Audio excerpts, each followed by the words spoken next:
Good afternoon, everybody. It's time for some lunchtime chit chat. And this afternoon, we're going to be discussing what we now know of as far as the State versus Keadle trial for the murder of Tyler, aka Ty Thomas, murder case. We are going to give you guys some updated information. So everybody, please come on in. Make sure you like the video, share the video, and also subscribe to the Hood Table. All you have to do is hit the subscribe button and also then hit the notification bell so that you'll receive all the notifications whenever we go live or do an upload. First off, today actually is Wednesday. February 5th. I'm going to trial again tomorrow. I'm going to sit through trial again tomorrow and take some notes. So what we're going over today is the last time I updated you guys was on day 5 of the trial. So we're kind of going to go over like day 6 and day 7. Today is day 8 of the trial.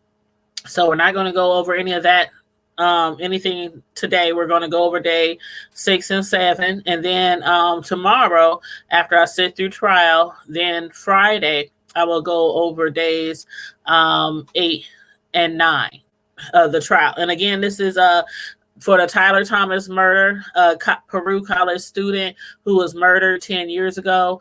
And the person that they believe is responsible for the murder is now on trial, and his name is Joshua Keadle. So we are discussing updated information on the Joshua Keadle trial. Now, first off, Monday and Tuesday. Well, Monday, we had heard about, Keadle. Keadle. He was testifying Monday, and from what what was said in court. Now, keep in mind, back when that happened, we have to keep in mind that at first, initially, he had told investigators that he was not with Tyler Thomas that night. He had not seen her out that evening near the water, near Missouri River, and he had also told friends to lie about his whereabouts, to let him use them as an alibi. He had also had another friend. He asked him to hold his gun and hide his gun. His friend said no. At that time, they didn't realize what was going on.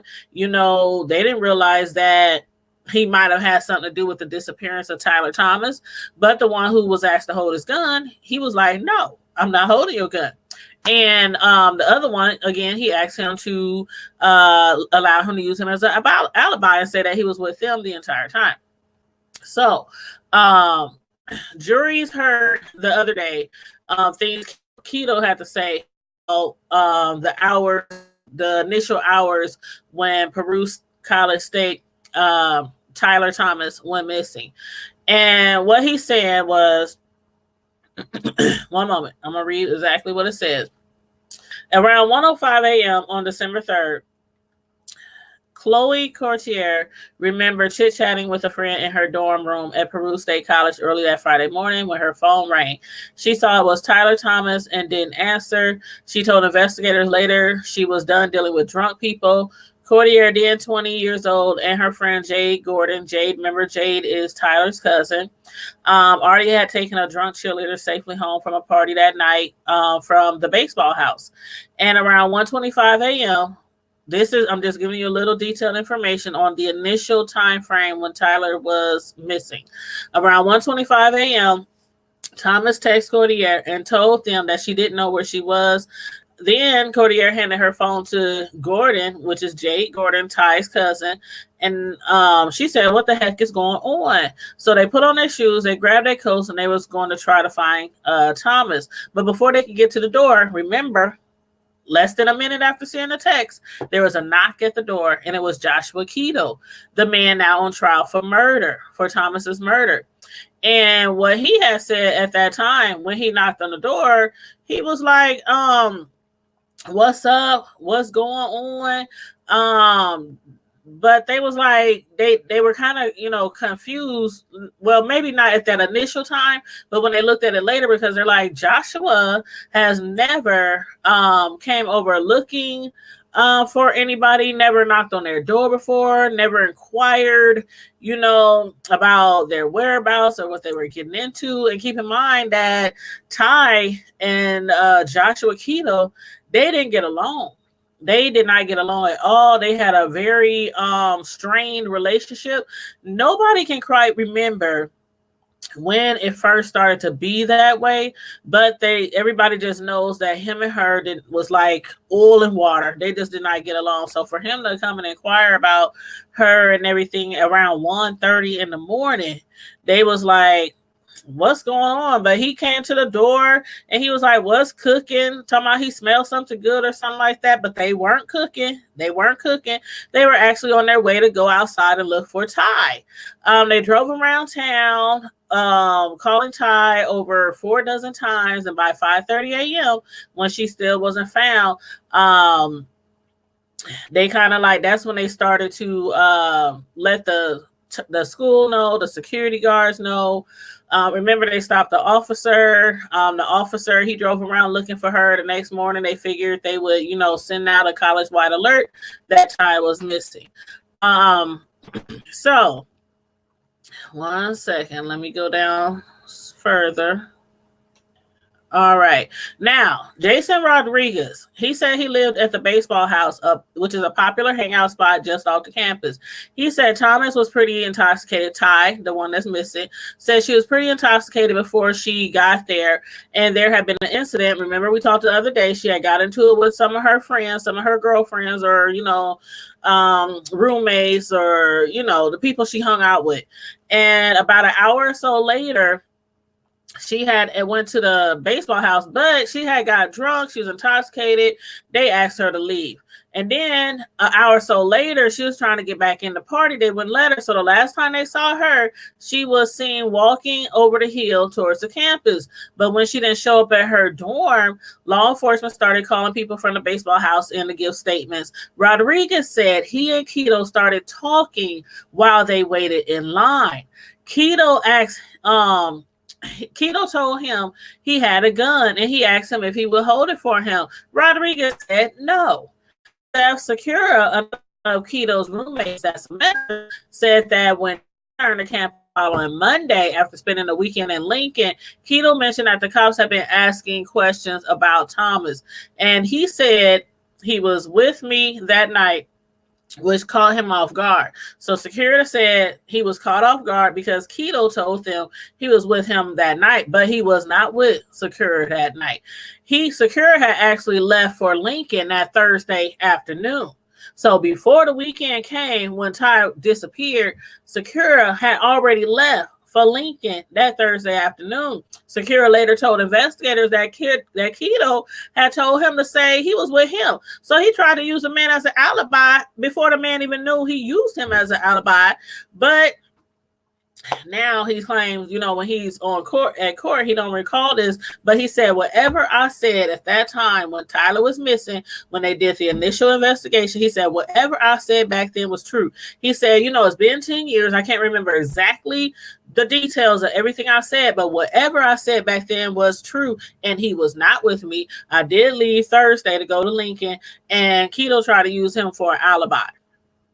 But it's been a very long time. A lot of the people, when I was sitting watching the witness after witness after witnesses in the courtroom, it's been 10 years. And that's probably the worst thing about this case, is any case, is when it's so many years have passed and you're trying to get to court. And then it's finally time to come to court.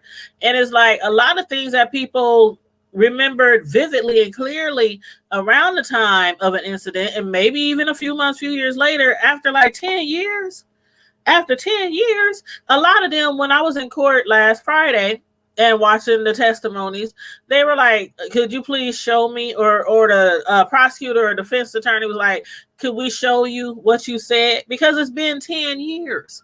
But in this case, this guy, he definitely said what Seth said. Whatever I said about Keadle and me not being with him not being with me during that time was true at the time that I had mentioned that 10 years ago. So it's a lot of things that's adding up and coming to light now that we weren't privy to 10 years ago. The only thing we were really privy to 10 years ago was the fact that Keadle had lied and said he wasn't with her at the water at Missouri River the night that she went missing. And then, a few days later, he confessed to the investigators, yes, I was with her. I offered to take her back to Omaha. I offered to do this for his change of sex. Then after sex, she got upset. She got mad. We started fighting. And he said, I left her. He just abandoned her and left her at the Missouri River by herself. That's what he claims. So now we're hearing where he had a gun. He owned a gun at that time in college. Like, first of all, what are you doing with a gun in college? In college, on campus, why do you got a gun? He asked somebody to hold his gun. That person said no. He asked another roommate to let him use him as an alibi. That person told the investigators, we weren't together. I left Thursday. Miss Tyler Thomas, she disappeared Friday into Saturday night. So his alibi was already miles and miles away in a whole nother city. So again, a lot of things that we weren't privy to back then, we are now privy to now. What I'm going to go ahead and do right now is go to my other screen here. Sorry about that. Somebody was trying to get my attention. But anyway, back to the case. Prosecutors, we're going to discuss how they were tracking Keadle days after Thomas's disappearance. This was during day 6 of the Joshua Keadle murder trial. So let's see here. I got like computers everywhere.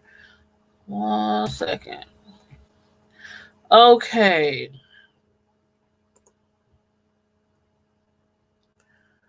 I'm going to start from the beginning.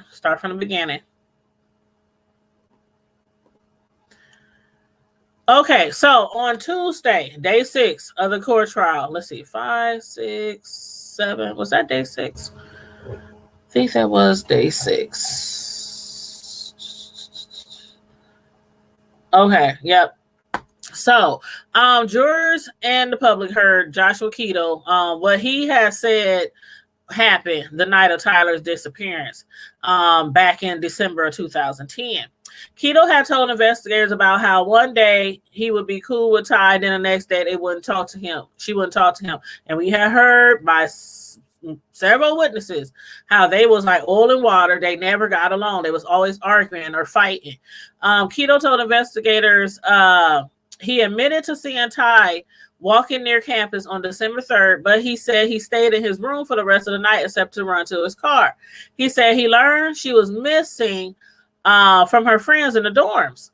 He said he thinks she did this at first for attention, but now he can't say. So he's saying that he think Ty went missing or pretended to be missing or pretended to be lost, texting her friends in the middle of the night saying I'm lost to get attention. But now he can't say because of the how magnitude and how it's blown up. That's what he said 3 days after Thomas disappeared. When he was asked if Thomas was still alive, he said, yeah, why would I not think that she's alive? But after time passed, Keadle admitted to going to the river to smoke marijuana at about 2 a.m. the night Thomas went missing. He claimed he didn't see her and smoked alone, but investigators didn't buy it. And that was what we were privy to again years ago, was the fact that he lied at first and he wasn't with her that night by the river, and the investigators weren't buying it. So in the same 2010 interview, the investigators asked Keadle, why did his GPS ping down at the river? His response, I have no clue. You're asking me like I picked her up and took her down by the river, me and her. She was not in my car. She's been in my car, but why was she in my car that night? He was like, no, that didn't happen. Later in the interview, that was not played in court, prosecutors say Keadle admitted to Thomas, to taking Thomas to the river, but claims he left her there alive in the middle of the night, by the way. There was a lot of information that they found at a later time that would show Mr. Keadle's testimony was evolving, just constantly changing as time went along. And that's, per the State Patrol Lieutenant Monty Lovelace. During the interview, Keadle admitted that he did give Thomas rides before to get food, to like go to the convenience store or go back to the dorms, but didn't feel it necessary to give her a ride when she didn't have a coat the night she was missing. Two people involved in the search and rescue efforts testified about searching the river and the woods for Thomas. They didn't find her, but they were able to locate tire tracks along the Missouri River banks. Now, the prosecutors, they had said, they had questioned investigators about, because if they have like dogs and, dogs, how they send dogs out to see if they can sniff a scent of somebody who's been missing or assumed dead or lost or whatnot. They were asking them, like, at that time when they were searching for her, is it possible that her scent could have, just vanished into thin air? And they said, well, depends on what the wind, depends on what the climate, it depends on, it's a lot of different things why, dogs couldn't like pick up a sense like that. And another thing could be,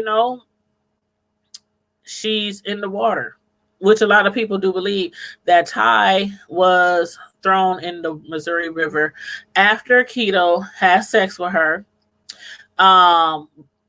Believing that it was unwillingly, that she didn't, give it away. I basically give him permission to have sex with her. That's what people are assuming. That's what people believe happened. I believe that happened as well.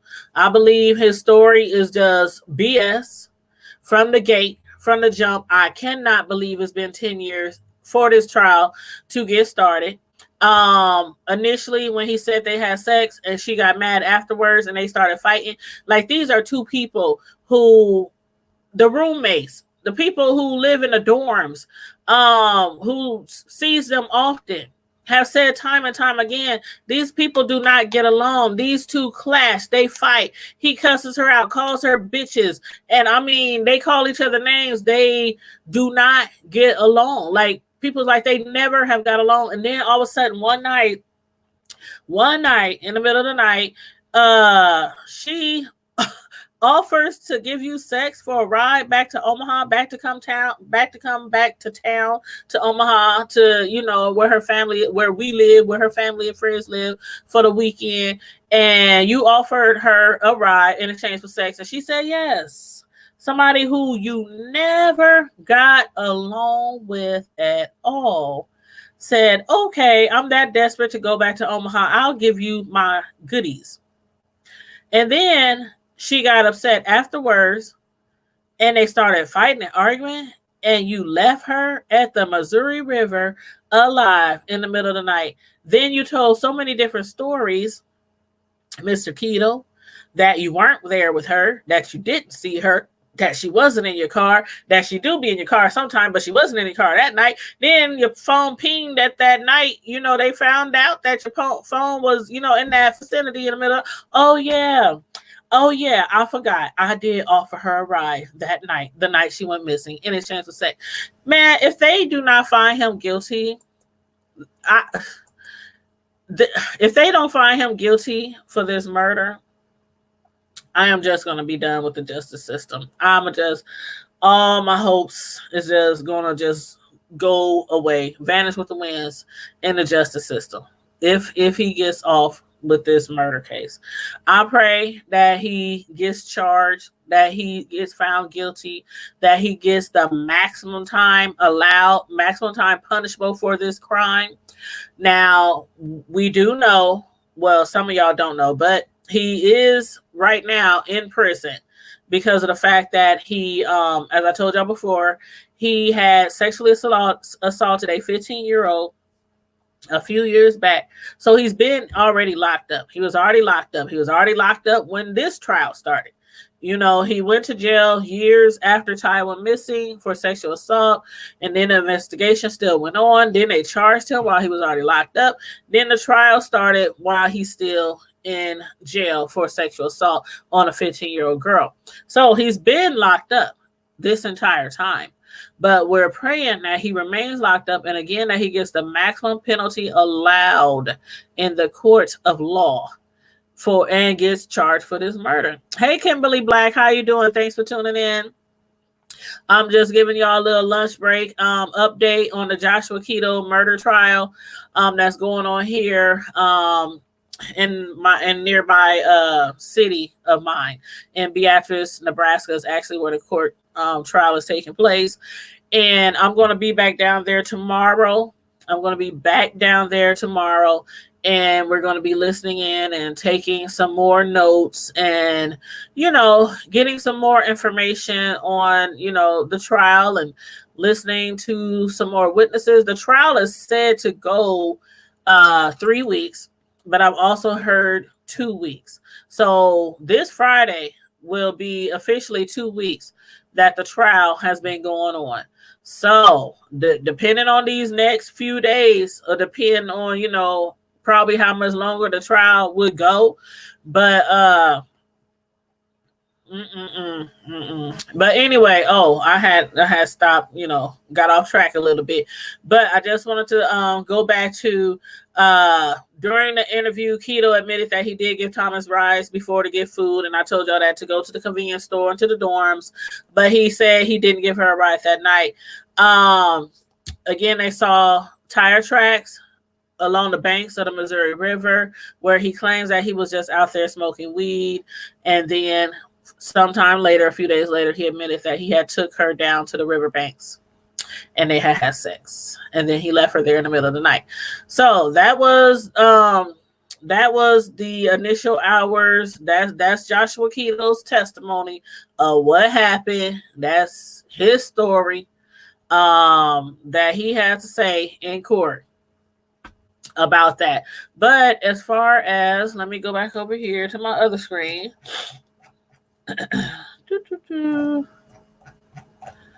Okay, did I read everything for you guys? Okay, 2 people involved in the search for testified how the suspect didn't find it alone. Okay. So today, which is day 5, let's see, 5, 6, 7, 8. Today is day 8 of the court trial. And what they'll probably discuss today, and I'll find out later, but what they'll probably discuss today, because I'm not going back in until tomorrow, but the tire tracks that they spoke of the other day, the prosecutors will probably go into detail if those tire tracks near the bank was indeed Joshua Keadle's tire tracks, which I'm assuming they were. I'm really assuming they were, because of the fact that he said he was there that night. He had told other people that he was there in the morning. Like when they went to look for Ty in the morning, the very next morning, they found him there again. And they was like, what are you doing at the riverbank? Because the Missouri River, for those of y'all who don't stay anywhere near the Midwest, the Missouri River is usually a place where people only go to fish, to camp, and in the summertime, they go there for like the holidays or something like that. July 4th, set off firecrackers. The Missouri River is not a place. It's not like a lake. It's a humongous river, and it's really, really deep. And in our area where we live in Omaha, I can't swim. So I don't try to ever go anywhere near the Missouri River. As a matter of fact, Iowa, for y'all who don't know, Iowa and Nebraska, downtown Nebraska and Iowa is like separated by the Missouri River. So literally to get to Iowa from our downtown in Omaha, Council Bluffs, Iowa, by the way, all you have to do is basically cross over a bridge which goes over the Missouri River, and you're right smack dab in Iowa. And downtown is probably like 5-10 minutes from me. And so to get to Iowa, to get over that Missouri River, it's probably about no more than 10 minutes to get over. That river is really, really wide. It's really long. And Ty's friends have said before, she never liked to be in the river because she liked to swim. So I don't blame her. We have a Bob Carey bridge that is a walking bridge that you can take to go from downtown Omaha, and you can walk that bridge. It's like a walking trail and everything. It takes you to the Bluffs, to the Council Bluffs Casino. It's really long. We used to walk there in the summertime all the time, and it's quite long to get over that bridge, over that river. And I would darn near panic every time we had to walk over the bridge to get over the Missouri River. It's a really large river. So for her to be there at 1, 2 o'clock in the morning in the dark to have sex with somebody she ever got along with,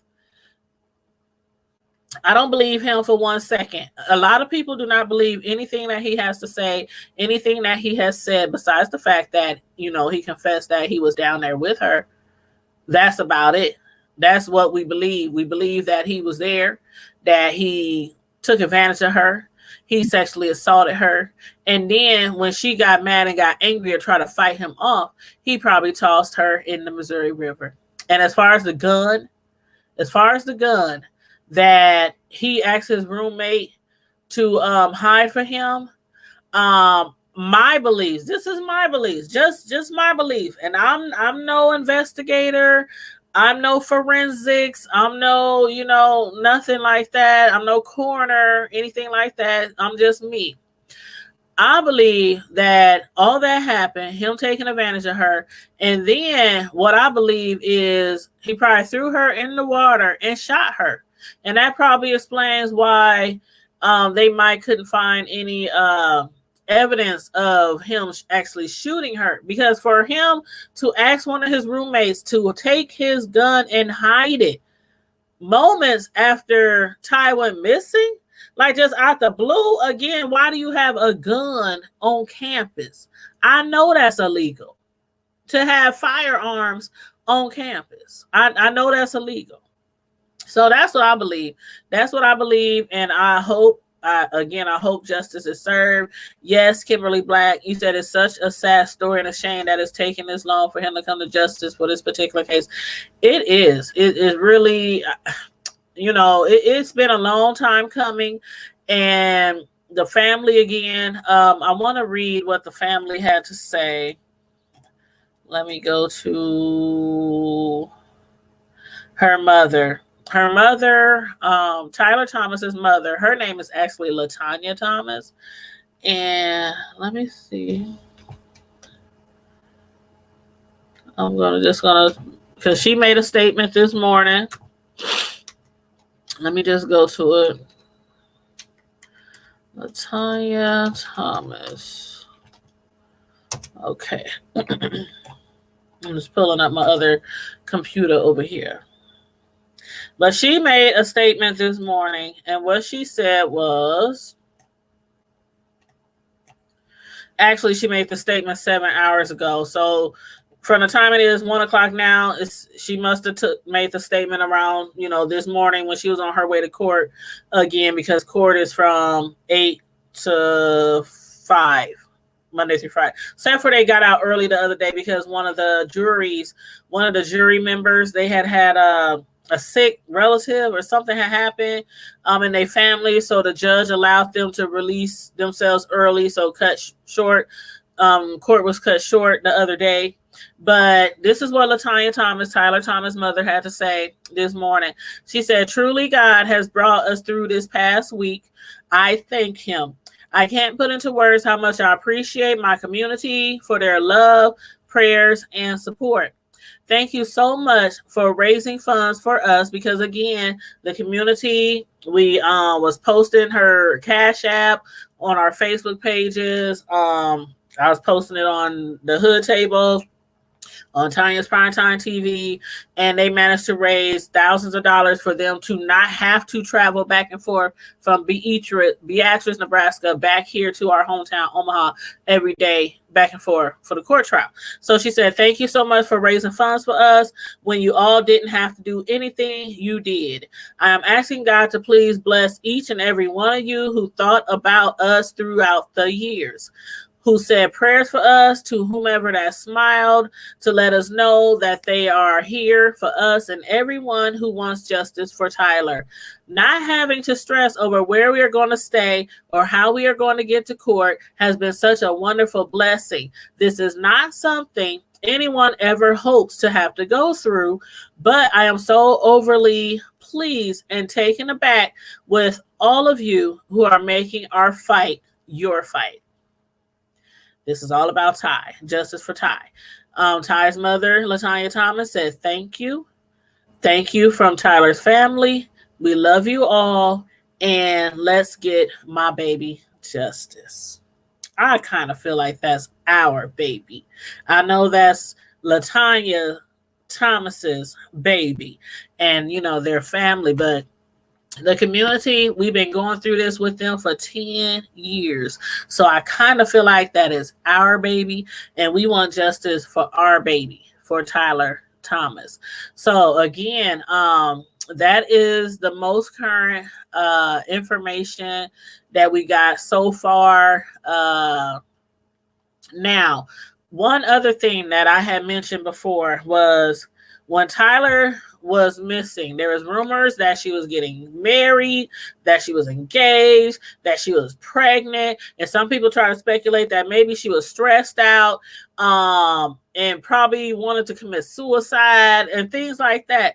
Now, the guy, Nick Scalise, he was a friend of Tyler Thomas's, and you know, they talked. They you know how it is, a situationship, but apparently never really dated. But he claims that the defense has alluded that Scalise dated Thomas and that they may have been engaged at one point before she went missing. But he said, you know, we talked, we hung out, but we really weren't in no relationship, and we definitely weren't dating. So there goes that assumption. Also, let's see. Okay, here it is. When I was talking about the Missouri River and about the canine unit not being able to pick up her scent, what they said was it is not uncommon for a person to have been at a spot and a canine not be able to pick up their scent.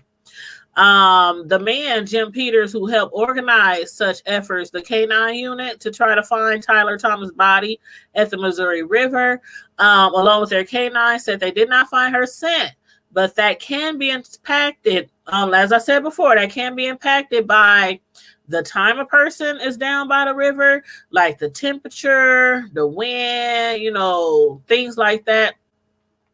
And also, as far as one second. Here it is right here. Let's see. Keadle. Okay. Oh, yeah. We already went over that part. Let me see. Okay. Yeah. I think I went through everything that I wanted to go through. So with that being said, tomorrow, again, I'm going to be down at the courthouse. We're going to drive back down to Beatrice, Nebraska. We're going to sit down there for a whole day of court again. We're going to listen to some more testimonies. I'm going to take some notes, and I'll come back and do another update. Most likely it'll be Friday evening, because Thursday evening we're doing an interview, or I won't say like, it's not really like an interview. It's more like, we're going to talk politics, and we're going to have a special guest on our show. She's from Omaha, Nebraska, where I live, and she's involved in politics. She's involved in the Black Caucus. Her name is Precious McKesson. And Precious McKesson, let me pull up my information here. Okay, Precious McKesson, she's with the NDP constituency director and Black Caucus chair. That is who we're going to have on our show tomorrow. And we're going to be discussing like early voting process. We're going to be discussing how felons can change their status to vote again after they've been released from jail, you know, the procedure that they have to go through. We're going to talk about local and federal offices, different people who are running. We're going to talk about also, you know, how to get more people in our community to vote, to get out there and vote. So, and other things, we'll be discussing other things. So that is tomorrow night. So after court tomorrow, of sitting through the murder trial and taking notes and supporting the family and all that, I'm going to come back. We're going to drive back to Omaha, and I'm going to get ready immediately for our online show, which will be live with Precious McKinson. And that's tomorrow night at 9 p.m. So again, if you don't have the notification bell set on our channel, you hit subscribe and hit the notification button so that you can receive our notifications every time we go live. So with that being said, everybody, thank you, Kimberly. Thank you so much. Thank you for your prayers and support for Omaha and our community and for the family. And that's why, Kimberly, Tyler Thomas's brother, Latanya Thomas's son, he had thanked me the first day that I went to sit in with trial to support them. And he was like, this is a 10-year-old story. 10 years ago, it was, well known. The story was well known because it had just happened. But as the years have went past, a lot of people, it's like with a lot of other crimes, a lot of other unsolved cases, when people aren't really talking about it and advocating for that victim, then people forget. So he had thanked me for bringing the story back up and talking about the story over the last few months. And last part of last year, I did a story on it last year as well. So he thanked me for keeping his sister's name out there. And, it's necessary. It's really, really necessary, especially in this situation where we have firm belief. A lot of people believe that Joshua Keadle is responsible for Tyler Thomas's, aka Ty's, murder. You said, are you going to be covering anything on Black history for Omaha? I might. Normally when we do our interviews and our nightly interviews or our nightly shows or our weekly interviews, it's with myself and my co-host Carmel Diva. Now, I normally do like TV show reviews, documentary reviews, YouTube reviews. I do a lot of things on my own, but as far as like the interviews and things like that and our actual shows, I do that with my co-host Carmel Diva. So she also sends me certain things to discuss on certain shows, and also people who are just supporters and subscribers, they send me topics to discuss as well. Some topics I have I have sources here, inside sources here in Omaha who send me stories and send me detailed information on things. And, sometimes when we do shows and I do commentary on certain things, it's from stuff somebody else has sent me. So I'm going to talk to my co-host and I'll see, what all we're going to do for this month. There's so many people that we have lined up to interview. And I don't know if you guys heard me say this before. Okay, let me just say this. If y'all don't follow me on Twitter and Facebook, please follow me. Because although I upload videos and I go live on YouTube, a lot of the information about things that we have going on or things we'll be discussing or shows or interviews coming up, I post all that on Facebook and Twitter, and we're on IG too. So look up The Hood Table on Facebook, Twitter, and IG, and follow us on those platforms, because that's where you'll get you'll get insight on what's to come on The Hood Table on YouTube. So please make sure you're following us over there. And people who have topics that they would like me to discuss on the show, they usually inbox me on Facebook or IG. They inbox me. They'll send me like clips of things or stories or detailed information, and we discuss it on The Hood Table. So, so yeah, make sure you follow us on all of our platforms, And you said the reason why I asked is because my father, who passed away, was the first African-American to hold a position at Union Pacific. Oh, wow. So you're familiar with the UP from Omaha. Yes, the Union Pacific, boy. That was one of them jobs that people would break their necks to get on with UP. That was a job that had great benefits. The union. I mean, a lot of people. A lot of people here in Omaha worked at UP and worked there for some years and retired there. So it's a lot of companies in Omaha, Nebraska. That's why back in the day, a lot of people moved from down south to Omaha, Nebraska. A lot of people didn't know what Omaha, Nebraska was, where Omaha, Nebraska was. All they know is cornfields and a Nebraska football team called the Corn Huskers. And they think it's just one big old state just full of corn and wheat and barley and cows and pigs. Even to this day in 2020, people will ask me, "Oh, you from Nebraska, Omaha? Is there black people in Omaha?" I'm like, "Come on, child. It's 2020. We've been here since the 1900s." The early 1900s, the late 1800s. Yes, black people that live in Omaha, Nebraska. But anyway, yes. So, yeah, with that being said, make sure you follow us on all IG, Facebook, Twitter. Thank you so much for tuning in to this lunchtime chit chat, this update on the State versus Joshua Keadle, Tyler Ty Thomas murder trial. And again, I'll be back on here tomorrow night. We're going to be discussing politics tomorrow night. And Friday, I'll be discussing the Keadle trial again after we come from court. You said Union Pacific has a scholarship in his name. Oh, wow, that is wonderful.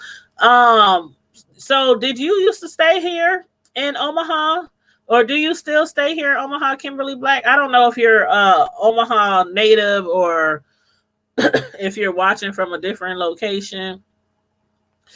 Your name sounds familiar, Kimberly Black.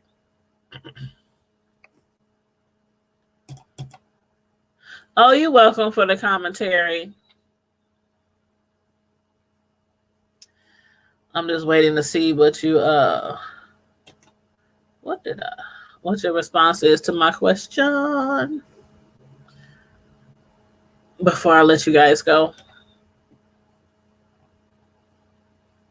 Oh yeah, you guys, don't forget to like the video, share the video.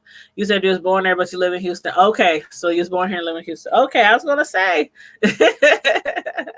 if you live here, maybe we can hook up some time for some tea, for some coffee. It happens a lot when I'm out and about. It's strange. I'm still getting used to it, and I'm not no humongous YouTuber. You know, I'm not famous or anything like that, but I'm still getting used to when people see me out. And what was that? Last week, somebody saw me, and I was on a scene somewhere recording something, and I was like, "I'm Tanya." And they was like, before I could even barely finish, she was like, "Oh, you're the YouTuber. You're on YouTube." I'm like, "Yeah, that's me." But yeah, I hear that a lot. And I have 2 other YouTube channels for those of y'all who don't know. So people also see me out and about, and they'll be like, "Oh, you're the cake decorator," because I'm a custom professional custom cake decorator. So they be like, "Oh, you're Tanya from Tanya's Delight Slice by Slice." I'm like, "Yeah, that's me. Would you like a card?" But yeah, so if y'all don't follow me on my other platforms, feel free if you like. I have 2 other platforms, Tanya's Delights Slice by Slice for my cake decorating business. I do record live cake decorating on my YouTube channel on Tanya's Delights, and also Tanya's Primetime TV media reviews. So with that being said, let me get up off of here because my lunch break is almost over and I still got to get me something to snack on before I get back to work. So like the video, share the video, subscribe to the channel, please, and thank you if you're not already subscribed, and make sure you hit the notification bell. And I do have, oh, y'all probably can't see. Let me put the screen down a little. Y'all see Black Girls Rock on my shirt? See my shirt? Yeah. Yeah, we do. Black Girls Rock. I just had to hurt my shirt. I've been wearing my shirt. Let's see, today is the 5th. I think I done wore it already twice this month for Black History Month. But yeah, so anywho, you guys, I will holler at you guys later. You guys, please stay safe, be blessed. I'm out. Deuces. Yes, Black Girls Rock, Kimberly. I'll holla.